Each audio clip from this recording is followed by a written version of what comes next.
Welcome everyone to a very special discussion tonight on the visibility and vulnerability of Asian American Pacific Islander community. My name is Shirley Leung, and I'm a columnist at the Boston Globe. We're hosting this conversation in partnership with the New England chapter of the Asian American Journalists Association. We wanted to have a conversation about the dualities of being Asian American today. Perhaps never before have we been more visible. I mean, think about in politics, Bostonians elected its first Asian American mayor. In sports, Asian American athletes, you may recall, dominated the Winter Olympics. And in Hollywood, Asian Americans have leading roles as superheroes. At the same time, hate against AAPI community has far from dissipated. One study revealed that anti-Asian hate crime increased by 339% last year compared to the year before, with in New York, San Francisco, and Los Angeles, and other cities, surpassing their record numbers in 2020. While we in Boston have not experienced that kind of surge, the trend has many of us living on edge. We have a lineup of three incredible panelists, each with their own unique perspective. We're going to do things a little differently tonight. I'm going to conduct a series of one-on-one interviews, short one-on-one interviews, and then bring everyone together in the second half of the panel for a conversation. I'm not going to be the only one asking questions tonight. I want you to be part of the conversation too. And some of you have already pre-submitted questions, really good ones, and I already plan to incorporate them into our conversation. You can continue to submit live questions through the Q&A function. The chat function has been turned off. And please, please, please live tweet, share on social media. We want to spread the word and have a much larger conversation with everyone. So I'm going to welcome first up, where's Ryan? Ryan, hi, Ryan. Hello. So first up is Ryan Doan Nguyen. He grew up in Dorchester and Westboro, and now is a first-year student at Harvard. In 2021, during his gap year before college, he decided to become an activist. Most people would just attend a protest, but last March, Ryan decided to help organize one on the Boston Common. It was the first major rally in the region on stopping Asian hate. So Ryan, thank you for I'm sure it's probably like, I don't know, you're probably taking tests or something right now, right? It's that time of year. So anyways, thank you for joining us tonight. So you are so young, and you couldn't have been to that many protests or rallies before. So out of your vulnerability, you chose visibility. Why? Well, first of all, thank you so much for having me here. It is such a nice break from studying for college finals.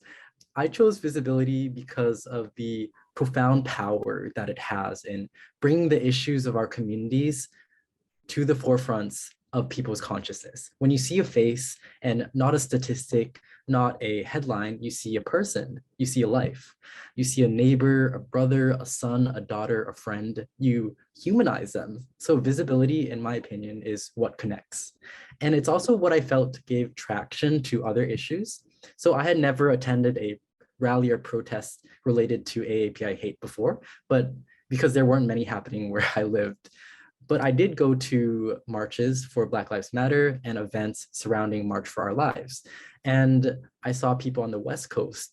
And what I gained from those events, from attending them, was that visibility is what gives power, gives voice to issues and people. And with our own issues in the Asian American community, just watching the cases on the news, I knew that we needed to make them visible. We needed to make what our grief, we need to make our pain and our anger visible. And so sitting in my my bedroom and watching the train of attacks, I couldn't sit still. And in particular, the case of the Thai American Vicha Ratnapati, who was pushed fatally pushed and killed on the West Coast in San Francisco, that resonated with me because I saw my own family. Although it was a different story and a different background, I saw someone who looked so closely to my amno and my grandfather, and it just ignited something within me, and I just couldn't sit still because I just have so much love for my family. I come from a family of 21 war refugees from Vietnam, and I just care so much about their stories, about their upbringing, about all the wonderful things they have accomplished in their lives despite everything life has thrown at them. And so to see an innocent elderly man who resembled my own grandparents killed for no reason, I knew that we needed to bring this to people's forefronts through visibility. I think a lot of us Asian Americans had that same feeling for the first time, right? When we saw the images of elderly Asian Americans being attacked, we thought about our aunties, we thought about our grandfathers or grandmothers, our own mothers and fathers, and certainly certainly after the killings in Atlanta. I mean, again, we saw our mothers, our daughters, we saw people that look like us, and that was kind of a really new feeling for us. So I'm so glad that you shared that story with us about your grandfather. One of the things I also wanted to talk to you about is, traditionally Asian Americans have been taught often by our parents to keep quiet, or keep our heads down. I mean, certainly that was my upbringing from my immigrant parents. And so what do your parents think of your activism? Yes, so that was also certainly my upbringing. Growing up, I was always taught to sort of not bother anyone, don't speak out, just stay in line, don't bother the white kids, just because that's how they survive. That's how they learn to survive in their respective home countries, where speaking out and having an opinion, having a voice could get you jailed or even worse, killed. And so growing up, I sort of fell in line with that. I consider myself to be an introvert. Even this panel, like I have butterflies being here. And I certainly didn't intend to sort of speak out against Asian hate in the way that I did, but I felt as if it was something sort of no stigma could prevent. It was so important to everyone involved. And I think that my parents' surprising acceptance of my activism against anti-Asian hate was representative of that. I think that they realized Asian Americans now more than ever do need to speak out in this environment, in the American environment, because that's how you survive here. And that's the only way you're going to fix systemic issues, such as anti-Asian racism. Mm-hmm. And so that's incredible that your parents accept your activism. That's really great. And it's a great segue into the next question. I mean, you're 20 years old. And I was just wondering, what about the other Asian Americans on campus at Harvard and in your generation? Have they reacted to the rise in AAPI hate the same way you have? I mean, has everyone moved to action, or is it a bit of a mixed bag? I would say it's a bit of a mixed bag, but that's because everyone has expertise in their various areas. So whether that's making change through art or working hard to become a doctor or an actor or a lawyer of some sort in making changes in those fields, I'd say that activism and having a voice doesn't necessarily need to be grassroots organizing in the way that I have. Although that's what compelled me, I think that there are multiple ways to do that work. Actually, for myself, I don't intend on organizing rallies all the time. I want to become a writer and a journalist someday. I think that there's something so powerful in words and just the feeling and emotion that you can invoke in them to change people that I don't see anywhere else. And so that's probably where I will end up being. And I think I can be an activist and a writer. And so I think that Asian Americans here on campus at Harvard, they're not necessarily rallying that often, but they are doing their part to fight against the stigma and the hate and the stereotypes. Why do you think it's a mixed bag? I mean, why do you think others aren't reacting the way you are? I think it has to do with everyone's, just a variety of backgrounds and walks of life everyone comes from, and their connections to their family and households. So while my parents might have been accepting of me going into the streets and organizing marches and protests, I'm sure that other students come from even more traditional households, more conservative households than me. And if family is what they value, then they'd obviously place that as priority in lieu of speaking out. Mhm. Mhm. Well, I only learned in our prep call that you wanted to be a writer and journalist. So welcome. We welcome you to the flock. And also, I'm a columnist, so I express an opinion. So I am a writer and an activist. So you can do both. So, anyways, Ryan, thank you for sharing your perspective. We're going to see you again in a little bit. So you're going to turn off your camera, and we're going to welcome Tiffany Chu next. She's the Chief of Staff to Boston Mayor Michelle Wu. Hi, Tiffany. Hi, Shirley. You are fresh with an event or something with Mayor Wu, so thank you. So let me give you a little bio about Tiffany. Like the mayor, Tiffany is a first-generation Taiwanese American. She studied at MIT and returned to Boston this year to work in the Wu administration. Previously, Tiffany served as a former commissioner of the San Francisco Department of the Environment and co-founded the transportation planning software platform Remix. She has been named one of Forbes 30 under 30 and LinkedIn's next wave of leaders under 35. So thank you so much for being with us here with us tonight. You know, a chief of staff tends to work behind the scenes. So we're really delighted that you are front and center with us tonight. You are probably the second most important Asian American in Boston right now, of course, after your boss, right? So this is really exciting. Along the same, I think a lot of people don't know what a chief of staff does, right? So I was wondering if you can give a sense of your role in the Wu administration and how it's going.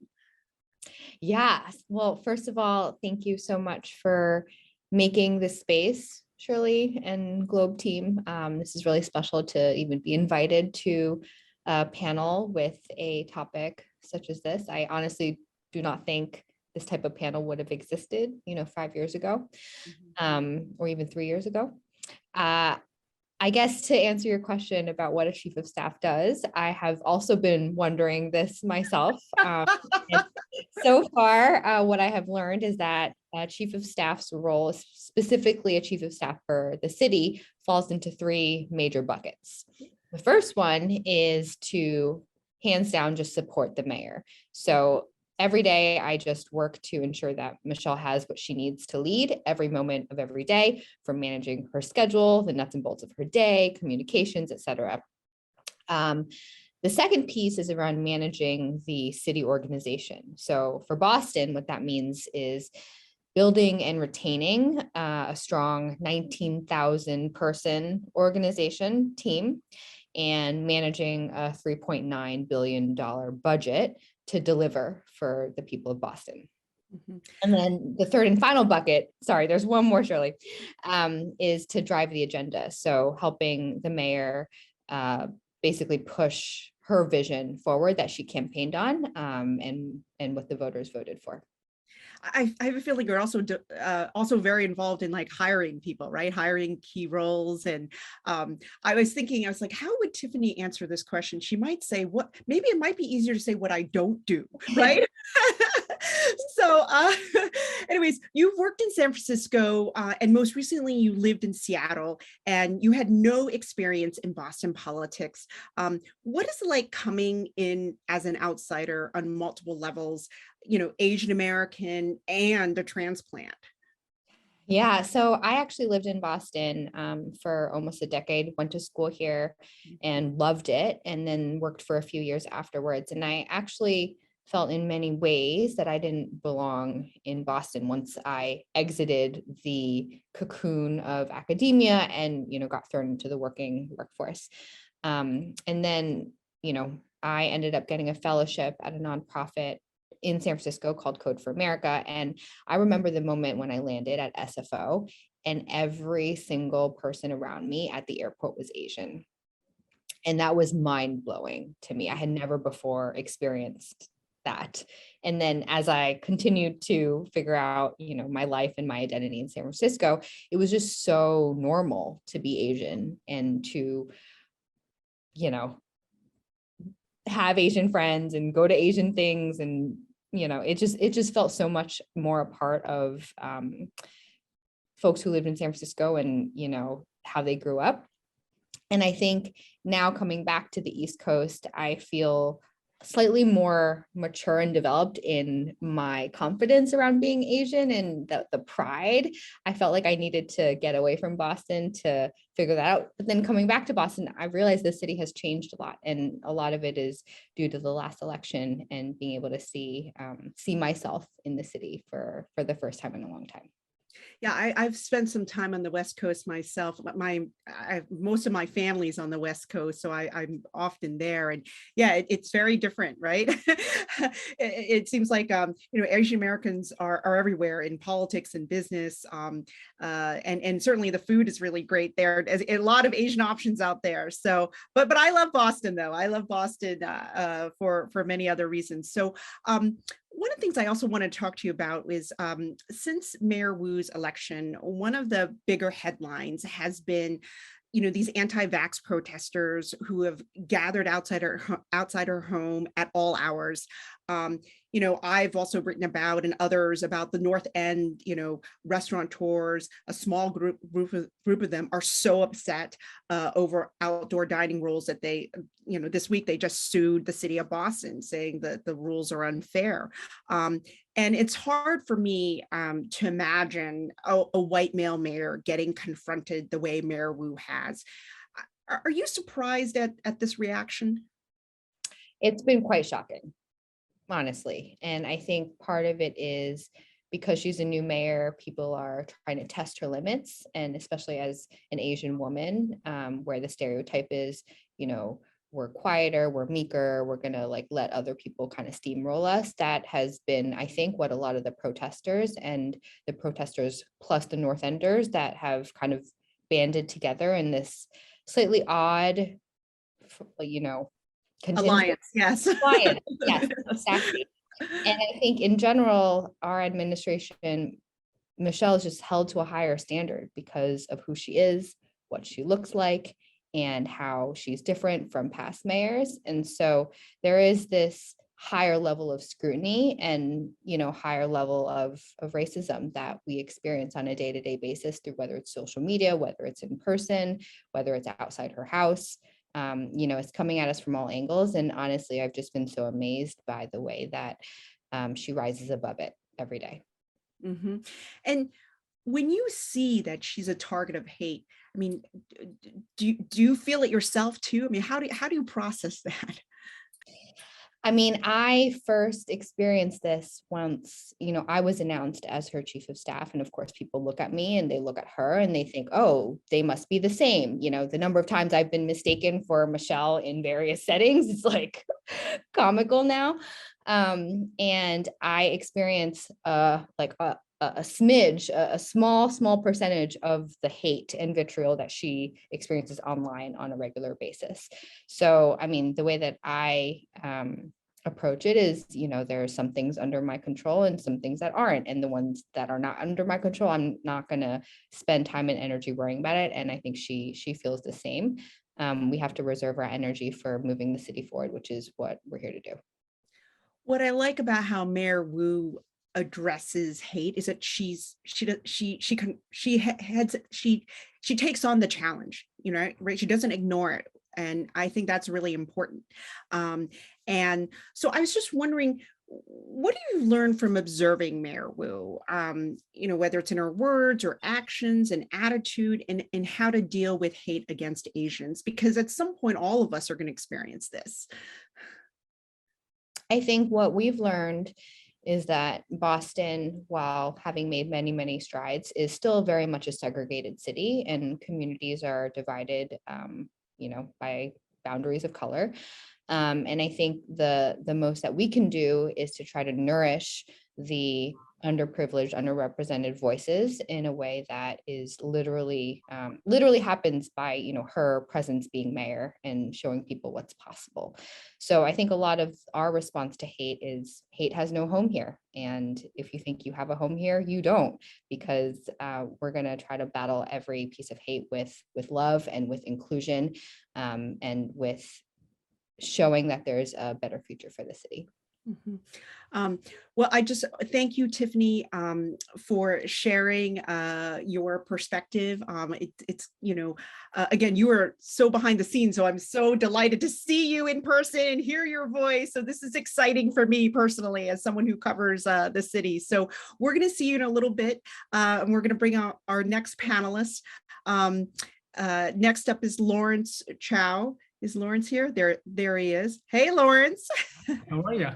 I'm good. He's joining us from LA. What's the weather like in LA? It's always sunny in LA.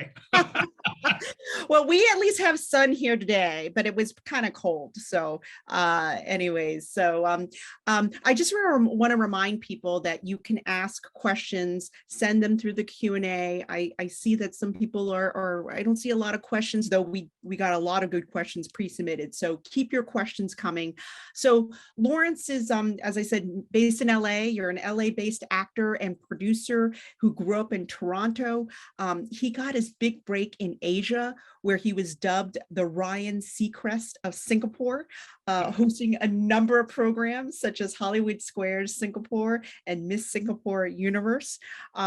He has since returned to North America, and in 2018 penned, produced, and starred in his first short film, Justice for Vincent, which is based on the brutal murder of Vincent Chin in 1982 in Detroit that sparked an Asian civil rights movement in America. I just saw this film for the first time. I think it's on your website. What's your website? JFV, Justice for Vincent, jfvfilm.com. And you can see it for free during AAPI month. Yeah, it's 17 minutes. It's for, it was, I don't know, it just, I was, Intense. hard. It's intense. It's only 17 minutes, but really intense.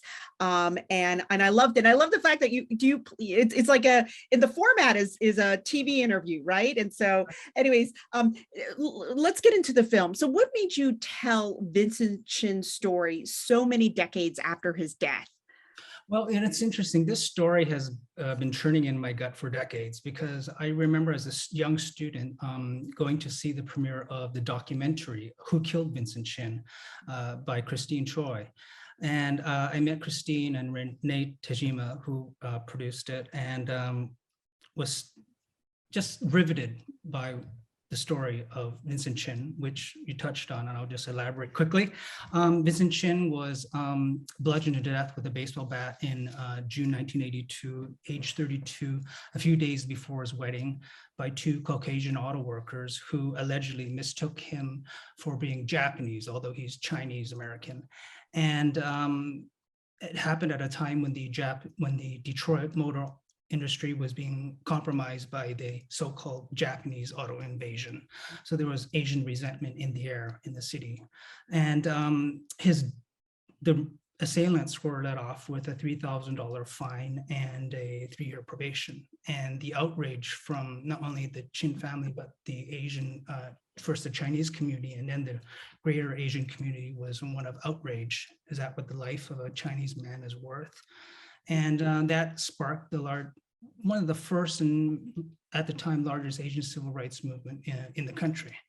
So it's important. Its parallels, or we see it resonating with what's going on today with Asian hate crimes because of the pandemic. But on a personal note, when I saw Lily Chin, I really saw my mom. Both came from a small rural town in China, and they spoke Hoi Peng, which is a very rural dialect, similar to Cantonese, and they emigrated to North America with big dreams and to marry and start a new life, only to have their dreams dashed. And my mom, not only did she experience discrimination, as did our whole family, but she waged a very bitter legal case herself, and it traumatized her. And I witnessed that growing up. And when I saw Lily Chin, the way she spoke, her mannerisms, I really saw my mom. And anyway, the story was one of those stories that I said would make a great film. And I didn't know, we did it in 2018. I wrote the script before that, maybe 2016, 2017. And we did it. And the reason I did it then was because of the uptick in hate after the 2016 election. I was very disturbed by what was going on in the country. We were seeing African Americans targeted, Muslims, Jewish community, Hispanics. And in my gut, I thought, oh, the Asian community is going to be next.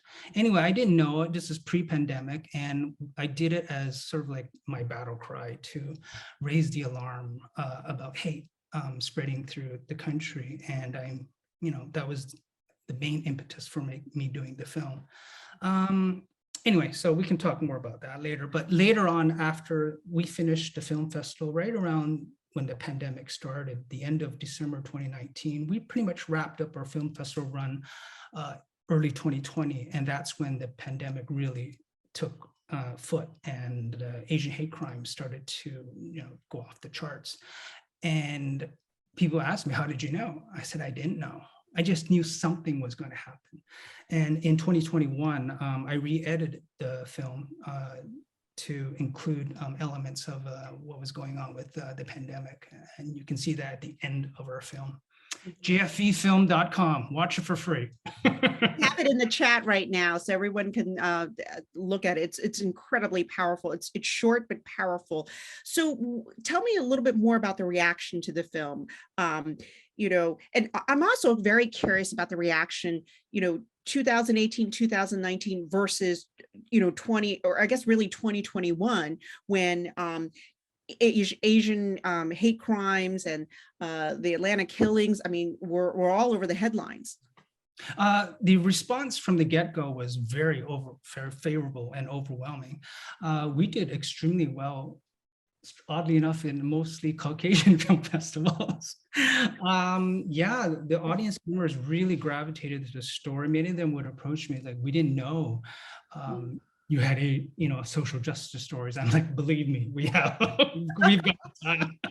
We just don't get a chance to tell them. Even when I did the film, when my manager at the time, who I left, they were like, well, why do you want to do an Asian American social justice story? There are no Asian American social justice stories. And I go, that's exactly the point. That's why I want to do it. And we won about 30 accolades. We got Oscar qualified. We won industry awards like the Telly. So it's been very good. And my most inspiring reaction was from a audience member who flagged me after a festival and said, I hate to admit it, but I'm a little racist. But after seeing your film, my attitude and thoughts have changed. And that was really rewarding. So I hold that dear in my heart more than silver. That's the point of the film, right? That's why you do the work. Sorry, just to interject. And when I did it, I consciously made effort to not pigeonhole this as an Asian American social justice story. I wanted to, it's a social justice story, period. Because what you see in the film translates all cultures and creeds, and people from all walks of life will understand our message. I think, even the Vincent Chin murder it's 40 years, right? And I think even for the younger generation of Asian Americans, they don't remember it. And so certainly many outside the Asian American community, I don't think they remember it until recently, when it's been brought up in the last year in AAPI hate stories. So and I love the fact that your film it's short, so that means a lot of people will watch it, right? For the beginning. Really, it's short and it holds you right from top to beginning, right? Even through the end credits, there's a message. Right, exactly. So what made you decide to become an actor and get into the entertainment business? I mean, you couldn't have had that many Asian American role models growing up. I mean, there weren't that many Asian, I mean, now it's different. I mean, there's You want fresh me to pull out the couch?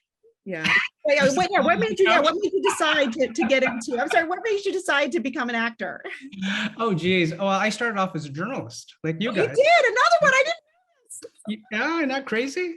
Oh, that's why you have a journalist in the film then. That's why, I mean, that's why the film is kind of a mock TV interview, right? And so anyways, go ahead. You know, Helen Zia was the main activist in real life, and she did the circuit, the TV circuit. And my character is a fictional composite character, which pays homage to her and a lot of the male activists that weren't featured, you know, aren't as well known. So it was a fictional composite character, but yes, there's a journalistic connection to my own life with that. But more importantly, because I was going to play Vincent Chin, but you know, it dawned on me that why was I gravitating towards a civil rights activist? It was because in my personal life, I was very much my mom's protector and her voice because of her language problems and barriers. And so there's a lot of subtext going on there.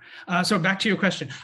No, boy, you know, you have dreams and you harbor them as a kid, and you, every role model we had was like Bruce Lee, who didn't, come on.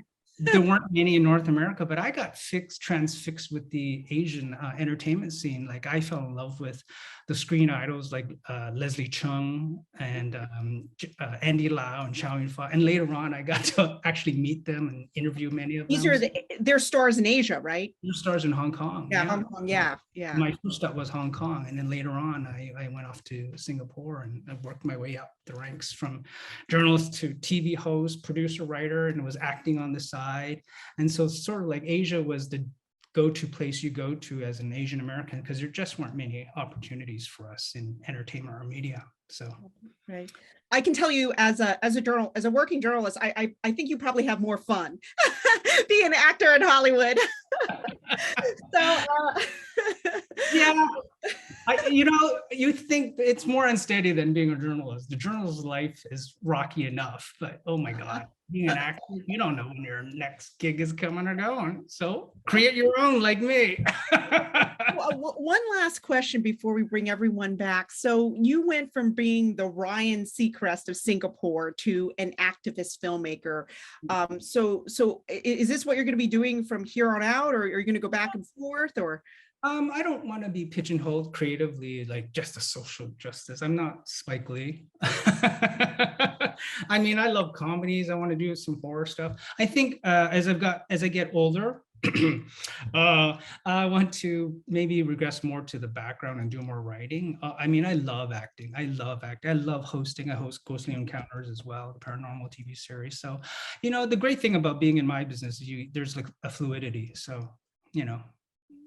Great. All right, Lauren, hang on, and we're going to bring everyone else back on.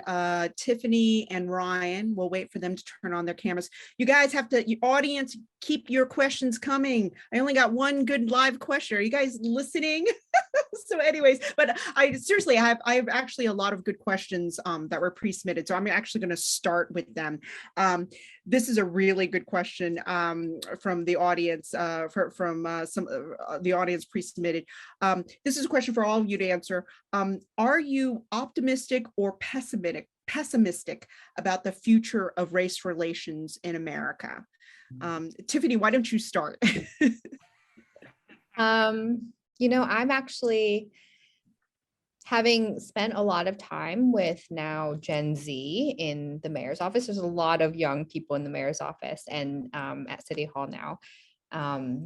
I think I am optimistic about race relations in America. I think the folks who are coming up and moving into the working world, they've just had a different life experience and have a wider, more diverse group of friends, understand gender fluidity in a way that's just so much more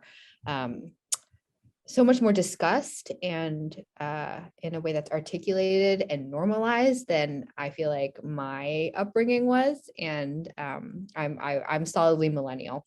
Mm-hmm. So I'm actually quite optimistic just seeing the types of conversations that Gen Z is willing to have on this. What about you, Ryan? So as a member of Gen Z, I would say I am also optimistic.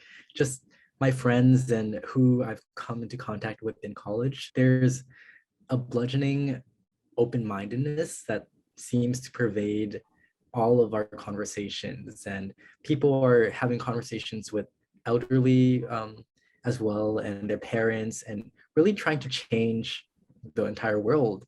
And I just, it's such a colorful environment here on college, at college as well, maybe because it's in an urban environment, it's in a city, but I'm super optimistic. When we had our rally and we looked at who showed up, it wasn't like, surprisingly, Asian Americans only made up maybe 50% of the attendees. The rest were people from the Black community, the Latino community, the Arab community, the Muslim community. And it was just so amazing to see that Asian Americans were not alone in this fight. We can rely on other people of color and friends who don't have any sort of background in relation to us. But just knowing that we can unite behind one particular issue, I think that, yeah, we have an optimistic future. Lawrence, what do you think? Well, you saw me drinking a couple of swigs of the water, right? So I'm going to play devil's advocate. That's good. I want that. I want that. Go ahead. I'm an optimistic at heart. I think short term, I'm pessimistic. I think it feels like we're headed into some kind of new age civil war. And I feel that race relations are a major component that will be put to the test. I see white supremacy on the rise. You look at Black Lives Matter, African Americans are, victims of so many hate crimes, and we see what's happening to the Asian American community with COVID. Jewish cemetery, they're being desecrated, synagogues and things like that. So I'm nervous and I'm very scared. I'm also the hate towards Hispanics, immigrants, refugees. So I'm on edge. I think the long-term feeling is I'm optimistic. I think you've got to go through the fire, and the iron is stronger, the steel is stronger through the fire. I give my hat off, tip my hat off to the younger generation, because unlike us older, Me too. yeah, That the camp. younger generation is more vocal and active, and I give props to them, because when you come from our generation, it was really ingrained in you as the first generation: don't make waves, be complacent, be quiet. And so that's my read. I mean, and Lawrence, it may be a generational viewpoint, because I feel that way too. I feel that things will get worse before they get better. And I don't know how long this bad period will last, but I do have a lot of hope with the younger generation, millennials and Gen Z. They take these issues to heart, and I think they will make a priority to kind of help fix race relations. So I'm going to switch gears, and we actually have 3 live questions. Actually, we have quite a few live questions. So let me just start going through them. So how do we create and nurture solidarity movements with other communities? We had a similar question in pre-submitted. It's like, what can other communities of color do to support AAPI? And I remember we had another question about what can the Jewish community do to support AAPI? Does someone want to take on that question? Go ahead, Ryan. Yes, I think it all comes down to engagement and fostering interactions between communities. So, for example, when we had our rally and protest, we made sure that only half of the speakers were from the AAPI community, and the rest of the speakers were speaking on behalf of not on behalf of, but as representatives of the Black community and the Latino community. And just interacting, fostering that friendship and having dialogue and conversations with one another really can lead to sort of that neighborly presence that you have between one another. Because when you stick to your own groups, when you don't actively create bonds, then you can form all sorts of opinions about one another that might not be true. And so I say it really comes down to really just reaching out a hand and having them take your hand. Mhm, mhm. Is it okay I go on to the next question so that everyone, so we can get through all the questions? So this is really great question. Are there times when taking a more prominent role in society gives you pause, given the backlash you've seen in the Asian community, from microaggressions to actual violence? Do your families express concern?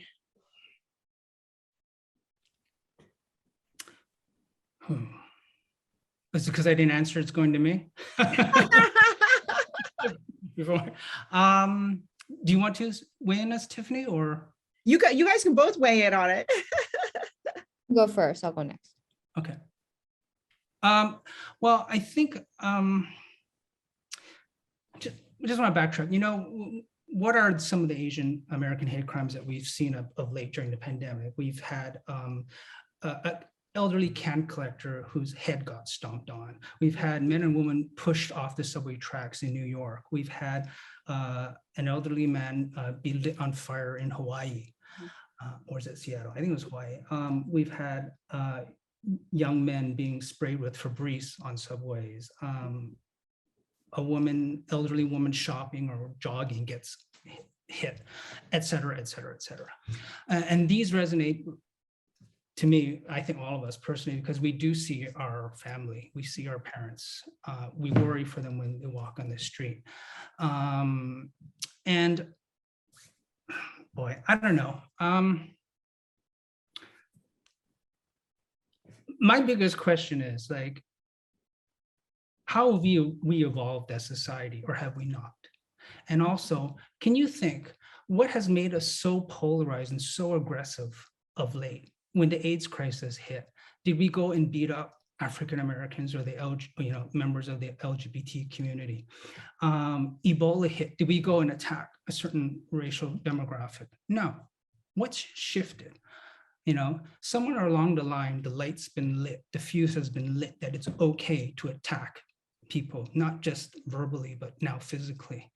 And that's, to me, that's very disturbing. I'm not sure if I'm answering your question, but I think that needs to be said, because it hasn't been said yet today.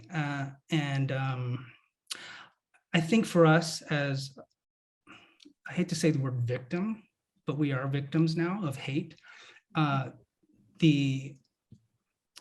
What Ryan said is accurate, is that we have to form coalitions with other groups that are being targeted, whether they are African American, Jewish, LGBTQ, because as what I said in the movie too, my message was simple: mother's loss is a mother's loss, hate is hate, injustice is injustice. I think that undercurrent, that's what that thread binds us together, and only through unity can we overcome division. Might be a bit of a soapbox wish and preach, but that's where I stand coming from. Tiffany, you want to add something quickly? Oh, I'll just say briefly, I think it did give me pause actually before taking this role. My mom actually called me and told me not to take the job because she was scared for me. Yeah. In that, putting myself out there in such a visible role was going to bring, unknown amounts of pain or harassment. And I was really surprised that was her first reaction. Someone who's been so supportive of my career path my whole life. Mm-hmm. And so, yes, I think the answer is yes, I did pause. And I think people in our community do pause before taking on a big role. But I think it's important that we do take that step. Yeah, I think there is a lot of pausing. I mean, I've written stories about this. Asian Americans now carry pepper spray, or they give their, elderly, arm their moms and dads, with pepper spray, or you're very self-aware when you're walking around at night, or in an unfamiliar place. So it's a new feeling for us, and maybe, or at least for me, and maybe it's been my privilege that I haven't felt fear in America until the last 2 years. So, there were a few questions that came over. They were pre-submitted, and this is about the relationship between the Black community and the Asian American community, and what tends to make the headlines when about AAPI hate crimes is that they're perpetrated by Black assailants. And I get this question a lot. Are Asian Americans being targeted by Black people, and why? And so how can we explain what's going on without creating a narrative that pits one community against another?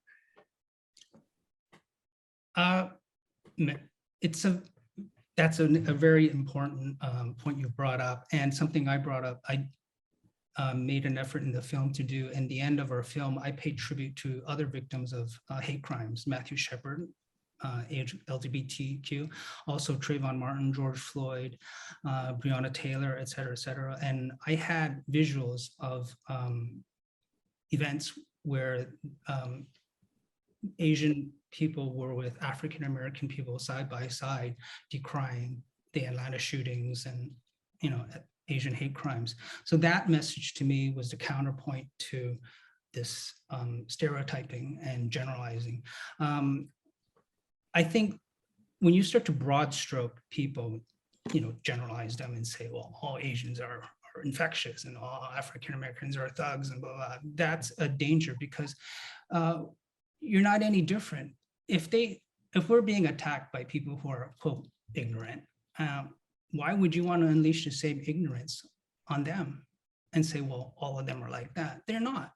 I sat down with hosts who are African American, I have friends from all walks of life, and we get it. We see the injustice and the hatred and the violence.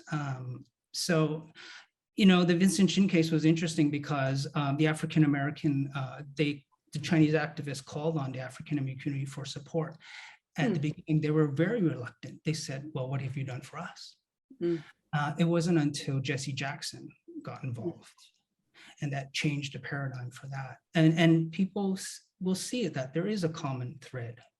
I'm hoping that, we don't fall into that whole narrow vision where we start broad stroking just like the way they are to us. So that's my answer.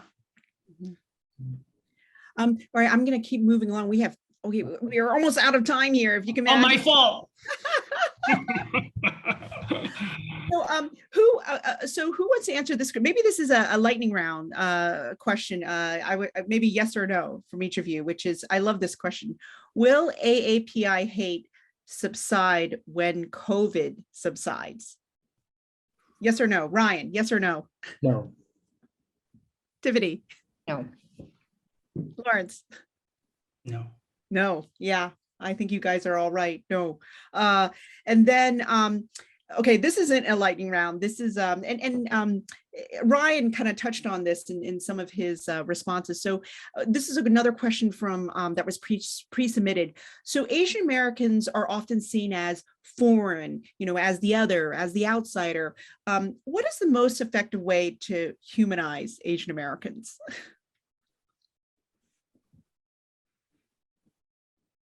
Don't all jump on them once. All right, one person answer. We have eyes, no teeth. I know. We laugh, we cry. What more human do you want? I don't know. Tiffany or Ryan, I've spoken a lot, so I'm gonna defer to you guys. Nobody has an answer? You don't want to. I mean, I make it a point of just being me. We all have our values. Like, I believe if you have integrity and you approach things with intelligence and, more importantly, compassion, I think that resonates with people. And, you know, if it's work, you do a good job. If it's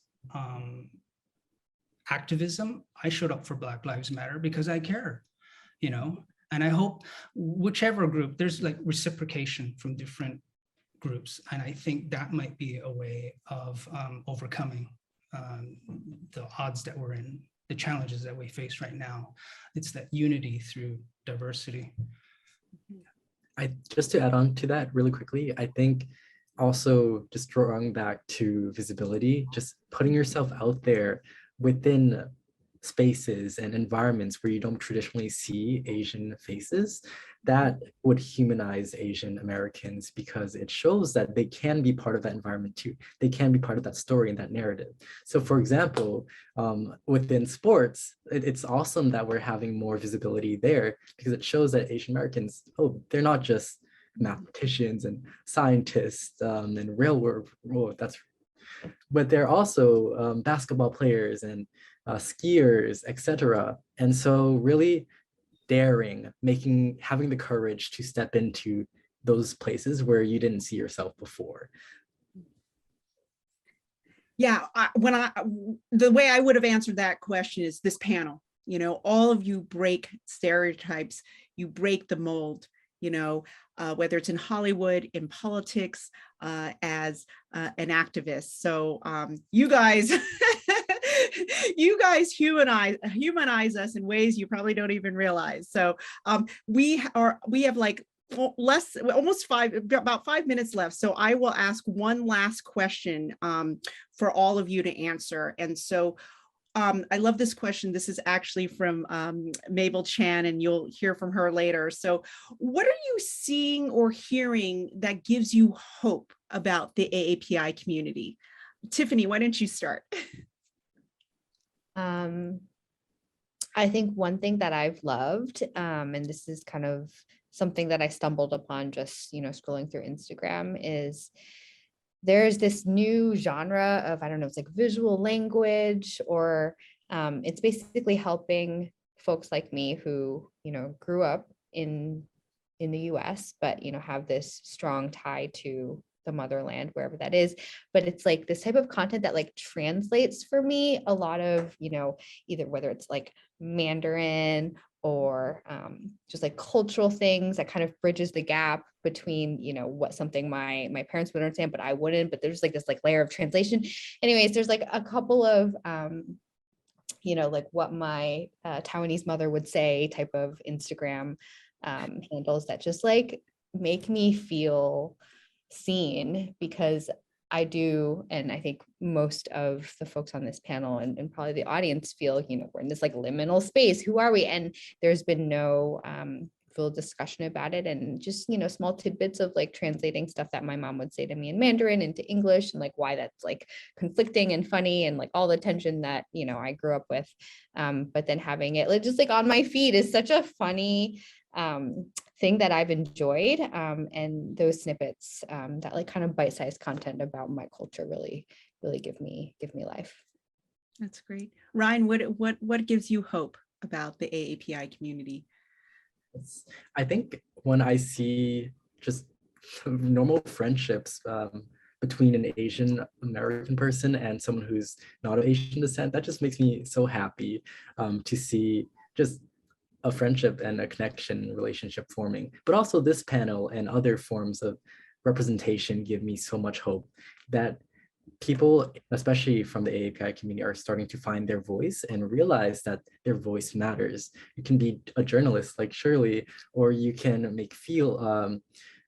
change sort of the realm of literature like Ocean Vuong or Vincent Nguyen. Just seeing role models and people sort of challenging hundreds of years of discrimination, that gives me hope, because I feel as if I can do that too.